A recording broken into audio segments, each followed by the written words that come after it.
안녕하세요. 2023년 1월 3일 밤 반백규린의 탐구생활 25번째 살얼음판 돌팔이들의 교각사루 소고기 파티 3. 오늘은 어떤 나라 이야기를 할까요? 첫 번째는 미국 달러 마구 찍어내는 미국. 그 미국 말을 너무 잘 들어서 망한 나라 일본. 예, 그 다음에 세 번째 나라 소개하겠습니다. 일단 약간 좀 예전에 제가 6월 달에 두 번째로 녹음했던 그 은행의 탄생이라는 그 뭐 짧은 영상을 좀 복습을 했으면 하는데요. 일단 내용은 그때 이제 EBS에서 그 올린 내용이고요. 은행의 탄생. 그 다음에 이제 은행의 탄생은 금 세금업자가 그 세금업을 맡긴 그 사람들한테 이제 그 금 보관증을 써줬는데 사람들이 이제 금을 가지고 다니는 위험성 때문에 보관료를 내고 금 세공업자로부터 금 보관증을 받죠. 근데 이제 금 보관증을 이렇게 이제 써줬는데 문제는 이걸 가져간 사람들이 금으로 도로 바꿔가려 하지 않고 그거를 자기네 거래에 활용을 하는 거예요. 우리나라도 뭐 지금 우리나라 금 한 5천억 원어치가 영국에 보관돼 있다고 하는데 그냥 보관증만 갖고 그거를 이제 자산으로 삼는 거죠. 그러다가 이 금세공업자가 이런 생각을 합니다. 이거 내가 그 말을 얼마나 보관하고 있는지 세상 사람들이 어떻게 알아? 이러면서 이제 못된 짓을 하죠. 미국처럼 달러 마구 찍어내는 미국처럼 금 보관증을 마구 찍어냅니다. 그래서 그거를 가지고 금 보관증을 찍어주면서 이제 그거를 돈벌이를 해서 이자를 엄청 버는 거예요.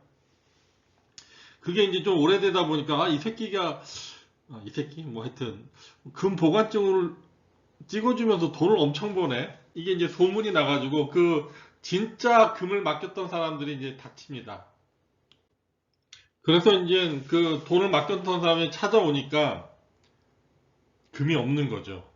그러면서 이제 겨우 달래갖고 예전에는 금 보관료를 받았는데 야 내가 이거 해서 좀 돈 벌었는데 그 이자 받은 거 니네들한테 좀 줄 테니까 좀 나 좀 봐주라 뭐 이렇게 해가지고 이제 금세공업자가 이제 은행 장주가 됐다는 거죠. 은행장이 됐다는 거죠.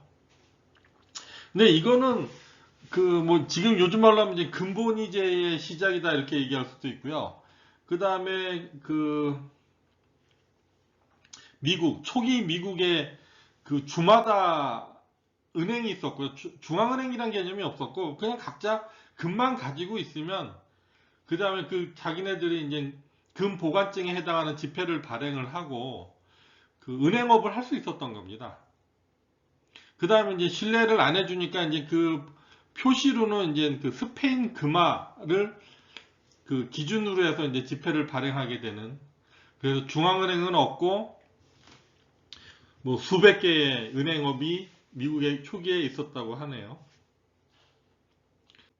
그러다가 이제 1944년 그 미국 뉴햄프셔주 브렌튼 우즈에서 그 협의를 하죠. 야, 앞으로 이제 2차 대전 이제 종전을 이제 앞두고서 야, 앞으로 우리 달러가 대빵하고 이거 저기 35달러에 금 1온스 2.35g인가 하여튼 이걸로 할 테니 기준으로 할 테니까 우리 교육할 때 저기 달러로 하자. 그래갖고 그 국제 무역 활성화 시키고 그다음에 그 환율 평가나 이런 것들 그 저기 신경 덜 쓰고 그냥 교역에만 활동할 수 있게 하자.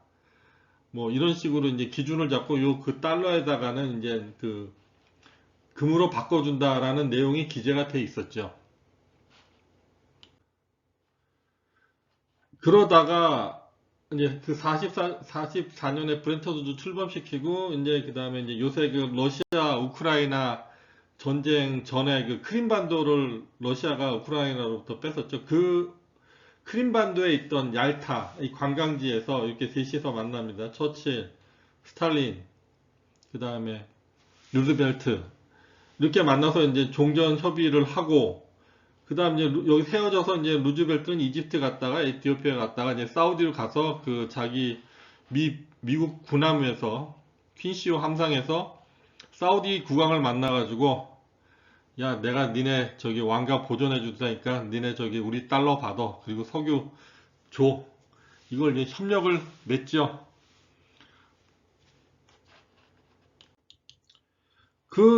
이제 이 달러가 기축통화의 태동이 이제 2차 대전 종전 후에 가능했었던 거는 그 1950년 금 보유량을 보면 전 세계 금 보유량의 75.9%를 미국이 갖고 있었었고, 이거는 뭐겠습니까? 저기 2차 대전 하면서 유럽이 박살나니까 그 군사 지원해주고 물적 지원해주면서 다 유럽에 있던 금들이 다 미국으로 몰려왔겠죠.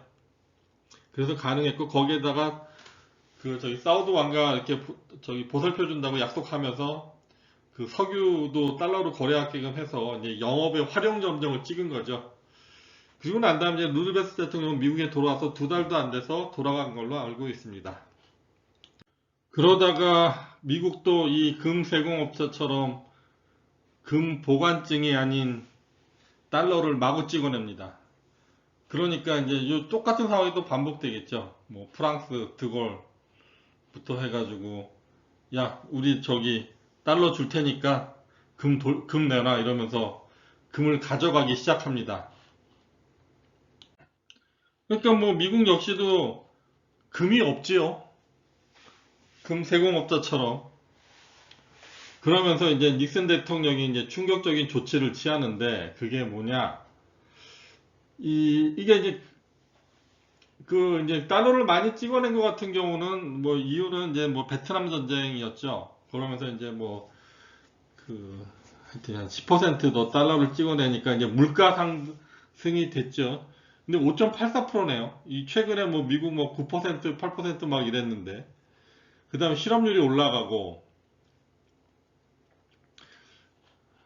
그 다음에 이 폴 포커가 이제 나중에 연준 의장이 돼서 금리를 한 번에 4%를 올립니다. 뭐 지금 하는 짓거리랑 뭐 다르지 않은데요. 하여튼 마구 찍어내고 뒷감당 안 하고, 그러면서 뭐 이제 뭐 이 뒷부분은 이제 수습해 나가는데, 이제 그 다음에 취한 조치가 배째는 거죠. 브렉시트 우주 체제 포기한다. 처음에 시작할 때는 야, 우리 무역 활성화하고 뭐 잘해보자 이런 취지로 해놓고선 달러 마구 찍어내다가, 최근에 코로나19 때처럼 또 찍어낸 거를 이제 그 전에도 했던 짓이고, 그 전에는 또 금 세공업자도 했던 짓이고, 금 보관증 마구 남발하고, 힘을 갖게 되면 그렇게 막 나가나 봅니다. 여하튼 뭐 이걸 어떻게 수습하냐, 뭐 저기 사우디를 찾아가죠. 몇 년간 이제 국제 무역에 큰 혼란을 끼치다가 사우디를 찾아가서 이제 그 달러를 페트롤 달러로 만들어 보죠. 전 세계 석유는 달러로만 결제를 한다. 그러다가 이제 유럽에서 이제 그 견제 심리로 유로화가 나오고, 그 다음에 설에 의하면 이라크가 이제 유로화를 받고 뭐 석유를 주겠다 이렇게 하면서 미국이 이라크를 뭐 때렸다는, 뭐 화학 무기가 엄청 많다, 뭐 위험 국가다, 뭐 이런 식으로 해서 했다는 설이 있는데, 뭐 그건 뭐 관심 있는 분들은 따로 알아보시고요. 일단 이렇게 해서 이제는 달러 가져와도 금 안 바꿔줘, 금으로 안 줘, 이런 걸 이제 선언을 해버리죠. 예. 71년 배째라. 그러면서 이제 뭐 근본이제는 이제 종식을 고하게 되고요. 그 다음에 미국은 금을 교환해 주지도 않아도 되니까는 그 달러를 더 마구 찍어낼 수 있는 그 발단을 이제 단초를 끼게 되고요. 그 다음에 이제 뭐 그러면서 이제 그 고정 환율제는 이제 폐지되는 거, 이렇게 변동 환율제로 이제 바뀌게 되는 거죠. 그리고 이제 뭐 베트남 체제도 많은 변경이 있는데, 그때부터 이제 그 미국도 징병제에서 모병제로 바뀌고요. 예, 뭐 반전 운동도 있었었고, 하여튼 그 혼란스러운 시간을 보냅니다. 그리고 이 닉슨 충격 전에 이제 맨 마지막으로 달러 줄 테니까 금으로 바꿔가겠습니다 한 나라가 어디냐? 바로 오늘 소개할 교각사루의 세 번째 국가입니다. 그 세 번째 돌팔이 교각사루 국가는 바로 영국입니다. 영국은 미국보다 앞서서 금태안을 중지했습니다. 파운드와 갖고 와도 금 못 준다 이 말이죠. 이게 왜 이렇게 됐냐면 그 1차 세계대전을 하면서 금을 다 써버려 가지고 금이 떨어져서 이제 금태안을, 그러니까 뭐 이전에는 그 뭐 기축통화 이런, 그다음에 뭐 패권국가 뭐 이런 게 없이 그냥 그 주로 그 국제 교역에서 거래되는 거는 그 이 유럽 국가와 그의 식민지 국가들이, 그 유럽 국가들 식민지 국가들과의 그 교역이 상당 부분을 차지하고 있었기 때문에 그 어느 국가가 식민지를 많이 갖고 있냐, 그 사용 무역에서 사용 빈도가 그 기축 통화 역할을 하는 그런, 그러니까 각자 각 국가와 그 식민지 국가 간의 그 통화 교역만 있었던 거죠. 근데 1차 대전 하면서 금이 다 떨어져 다 써버린 거죠. 소진돼 버린 거죠. 뭐 물론 이제 1차 대전도 제가 찾아보니까 그 뭐 2차 대전에 영국 처칠이 뭐 뻘짓한 것도 있고 영국 해군 한 5만 몰살시켰죠. 그리고 이제 잘리기도 했는데, 그리고 또 뭐 저기 오스만 제국에서 전투함 두 척 한 거 안 줘가지고 또 오스만 제국을 독일 편으로 서게 하고, 하여튼 초반에 그 전쟁을 좀 저기 적게 크게 번지지 않게끔 막을 수 있는, 그러니까 그 당시에는 그래도 세계 패권 국가니까 대영 제국 해가 지지 않은 나라였는데 그 판단을 제대로 못 해가지고 판을 키워서 결국에는 이제 그 파운드와 가치마저도 이제 떨어뜨리는, 그리고 이제 이 세계 경제의 주도권을 미국으로 넘기는 그런 1차 대전을 확전시켰고, 그런 결과를 초래하게 됐습니다. 이 부분은 약간 좀 뭐 시간상 많이 설명할 수는 없지만 그래도 약간 언급하지 않을 수 없는 부분이 있는데요. 왜냐면 이제 너무 영국이 금융업이 발달한 국가로만 인식이 돼 있어서 일단 가볍게 좀 정리를 하고 갈게요.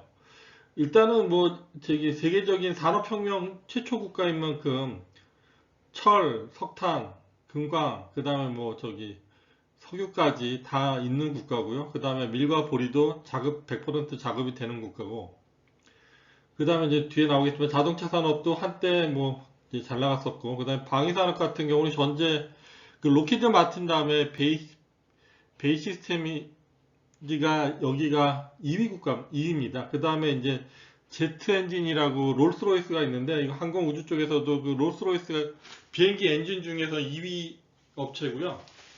그 다음에 조선업 같은 경우도 뭐 그 한때 전 세계 해운업을 장악했지만 지금도 그래서 군사 쪽이랑 그 다음에 그 여객 산업 쪽에 조선업이 유지되고 있고요. 뭐 방위 산업이 잘 되고 있고, 그 다음에 화학 같은 경우도 뭐 GSK, 그 다음에 로얄 더치 쉘, BP 이런 그 뭐 제약업이랑 그 다음에 이제 전 세계 자원 개발하면서 화학 기업들 기반이 탄탄하죠. 그리고 IT 산업 같은 경우도 이제 미국을 이어서 핀테크 2위 국가이고요.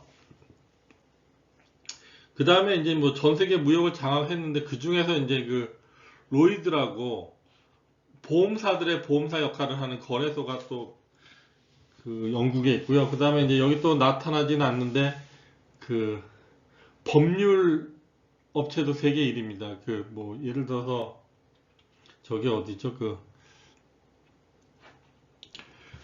저기 소말리아 그 해적들이 이렇게 그 인질할 때 그 협상하는 것도 뭐 돈 되면 전 세계적으로 다 뛰는 변호사들이 이 영국 변호사들입니다. 그게 이제 이 모든 산업 기반들이 이제 저기 대영 제국, 뭐 17세기 이후로 전세계 교육과 그 식민지를 최대한 장악하고 있었던 그런 그 국가 기반이 있었기 때문에 다 발전된 산업이고요. 그러나 한때 이제 이게 대단한 국가이기도 하지만 50년대까지 자동차 생산 2위, 수출 1위 국가였는데 뭐 롤스로이스, 미니는 BMW사나 벤틀리는 폭스바겐, 제규어 랜드로버나 인도 타타 자동차, 로터스는 중국 지리자동차, 에스터 마틴은 이런 국가들 다 팔려나가고 없습니다. 근데 이제 뭐 생산하는 거는 이제 그 뒤에 일본 도요다나 이런 자동차 회사들 이제 생산 기반을 영국으로 꼬셔 들어갔고, 그때 대처 수상 때 그때 이제 생산 시설인데 자국 내 이제 자동차 산업은 이제 지리멸렬해버린 상태가 됐고요.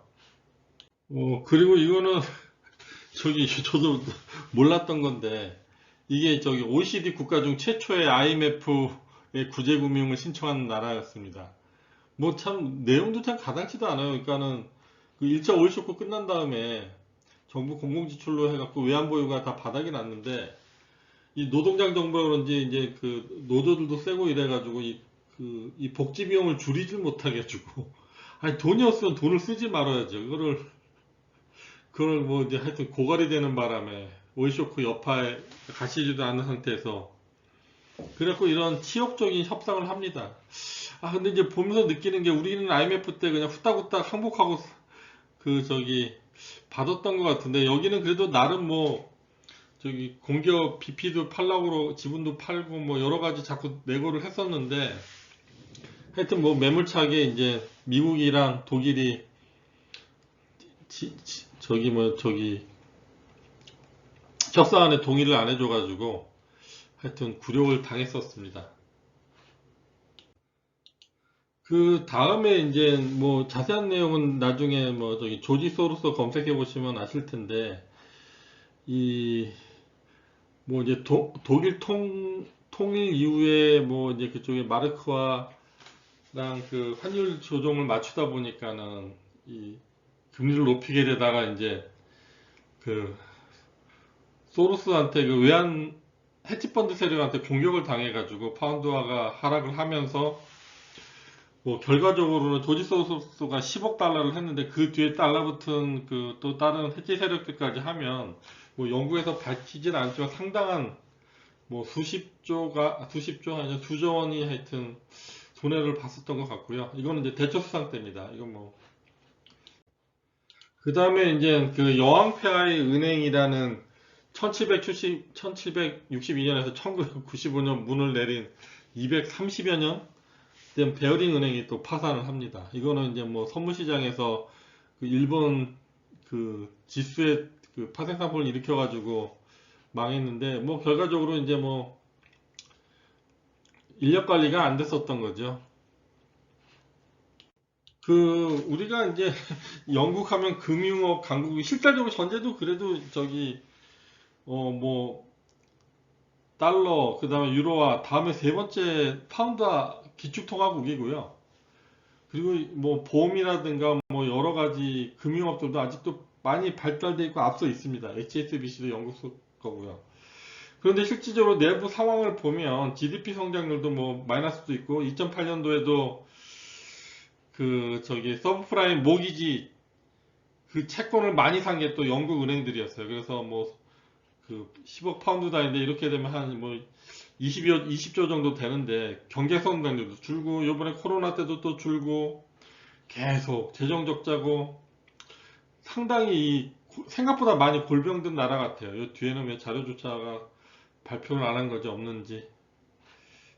뭐 이제 여러분도 슬슬 가늠하시겠지만 이렇게 여러 사건들이 계속 쉬지 않고 계속 그 나라는 부실화되는 상황에서 이제 결정타가 한번 터지죠. 이 보시면은 이제 캐머런 총리 같은 경우 임기가 한 6년 정도 이상 했죠. 그런데 이제 테레사 메이 총리 같은 경우는 이제 뭐 3년을 했는데 이거 저기 뭐냐 그 브렉시트를 가지고 이제 그 협상 지렛대로 사용했던 것 같던 거 이분 같은 경우도 이제 그 유럽에서 빠져나가는 거를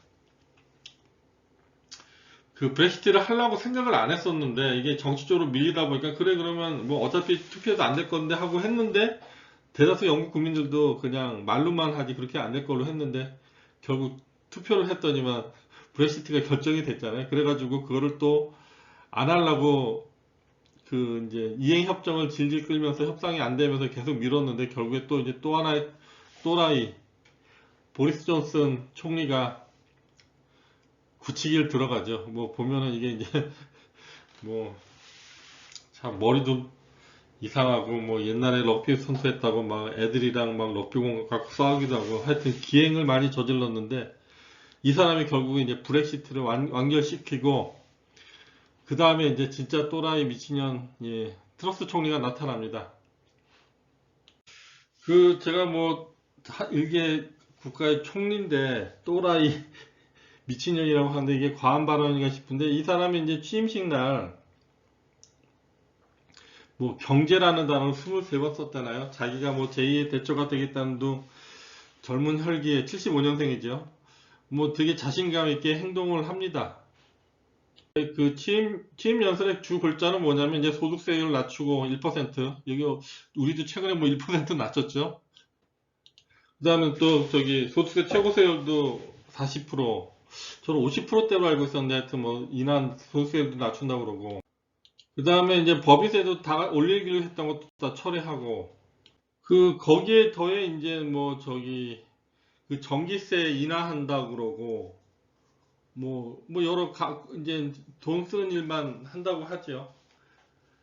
근데 이제 뭐 우리나라 정치인도 그렇지만 뭐 이렇게 사진 찍고 뭐 이제 뭐 저기 자기가 경제 챙기는 척 하고 하는데 이 사람들이 야 그거 뭐 감세한 이제 총 뭐 70몇 조라고 그러는데 그 돈 재원 어떻게 마련할 거야 이렇게 자꾸 물으니까 아 그거 저기 국채 발행하면 되지 이런 식으로 야 그거 니네 형편이 지금 그럴 형편이 되냐 이렇게 경고를 했어요. 뭐 바로 뭐 이렇게 이제 국채 발행한다 이러면서 문제가 터진 게 아니라 여러 그 우려의 소리들이 각국에서 나왔었거든요. IMF에서도 우려를 표했고요. 비판도 하고. 근데 계속 무시하는 거예요. 그러다 결국 243조를 날려먹었습니다. 그리고 뭐 사퇴 안 한다고 강행할 것처럼 버티다가 결국에 이제 물러나게 됐는데 여기서 지금 좀 진짜 미친 돌팔이 교각사로 하는 돌팔이라는 게 이거 일단은 이 트러스 총리 뽑은 사람들도 영국 내각 국회의원들 아닙니까? 그러니까 그 국회의원들도 제정신이 아니고 그 분명히 이제 그 총리로 후보로 나섰을 때 분명히 감세 조치한다고 그랬는데 그것도 이 저기 그 국회의원들이 동의를 했었던 거고요. 그 다음에 이게 저는 243조가 될까 했는데 이게 보니까는 영국 연기금이 그 LDP라고 그래가지고 연기금이 갖고 있는 돈을 국채를 산 다음에 그 국채를 담보로 해서 또 국채를 사고 이렇게 레버리지를 일으켜갖고 우리도 이제 보면 주식 돈으로 산다면 그 주식을 담보로 해서 또 저기 레버리지 일으켜서 이제 또 주식을 더 살 수 있잖아요. 그거를 뭐 3배에서 7배를 더 샀는데 이게 이제 트러스 총리가 계속 국채 찍어서 할 거다라고 얘기를 하니까 전 세계 헤지펀드 세력들이 아 이제 국채 폭락할 거로 예상하고 다 이제 투매를 한 거죠. 그러면서 이제 그 이 영국 연기금이 거덜을 나게 된 겁니다. 마진콜을 당한 거죠. 그 이제 연기금이 보유했던 그 국채가 1200조가가 넘고요. 그래서 진짜 243조 손해가 난 거 많습니다. 그 다음에 이게 이제 끝난 문제냐? 그게 아니고 이거 연기금이 이제 뒷감당하느라고 일단은 저기 그 영란은행에서 다 그 국채 매입을 해줬고 그래서 이제 안정을 시켰지만 그 여파로 이제 다른 자산들도 해외 회사채나 해외 주식을 또 매각을 해서 영국의 금리가 올라가게 됩니다. 전반적으로. 그러면서 이제 또 주택담보대출도 올라가고 연쇄작용들이 계속 일어나고 있는데 지금 또 두 번째 IMF 구제금융 신청한다 만다 이런 일이 일어나고 있습니다. 아 이게 진짜 뭐 1차 대전을 제대로 관리 못하고 해서 그래서 이제 패권 국가를 놓치고 그 저기 기축통화 국가도 날려버리고 뭐 물론 그래도 저기 EU 탈퇴하기 전까지는 뭐 경제대국 5위였고 인구도 6,800만이나 되는 나라인데 그리고 여전히 뭐 우리보다도 1인당 GDP도 높습니다. 근데 많이 보이는 겉모습에 비해서 지금 아까 뭐 말씀드린 것처럼 계속 재정 적자죠. 성장률도 뭐 마이너스 뻑하면 나오죠. 그래서 얼마나 이 영국이 또 더 국제 금융시장에 더 큰 파장을 일으킬지 아직 끝나지 않은 네버엔딩 스토리입니다. 현재 상태가. 예, 이상으로 마치겠습니다. 세 번째 교각사로 국가였습니다.